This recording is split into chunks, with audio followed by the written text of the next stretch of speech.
o'zinglarni vaqtingizni yutasiz. Bo'lmasa hamma so'kasi tushadi. Nosir bor o'zini pulini to'laydi. Mumkin bo'lmaganlar hammasi ichidagi narsasini javobini berib keyin chiqadi. Tushundinglarmi?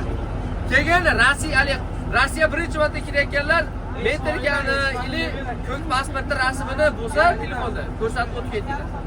Birinchi marta chiqisizmi? Rasmi bormi? Nos deya. Nosmi? Nos rasxod qilasizda. Ha, hozir yerda 10 ming 20 ming so'raydi. Naryoqda 200 ming so'ras bo'lib ketdi. Bo'm. Mana akalar olib kelmoqchi bo'lganlar telefon qilaverasizlar. O'zi Hech ketyapti, xudo xolasa. Olib kelmoqchilar, like, podpisham. alimenti borlar.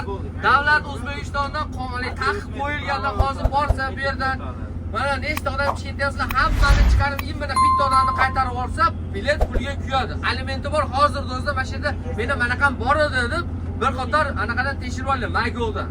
Tushundinglar-a? Taqiqi borlar chiqolmaydi. Tavakkal ketayotgan bo'lishi mumkin-da. Bir ikkita reys bo'lyapti. Keyin pasportinglarga qaranglar. Dadasini pasportini, xotinini pasportini, o'zini pasportini o'rniga apigalar bo'lib qolyapti. Shunaqa holatlar ko'p kuzatildi-da bizda. Shuning uchun iltimos.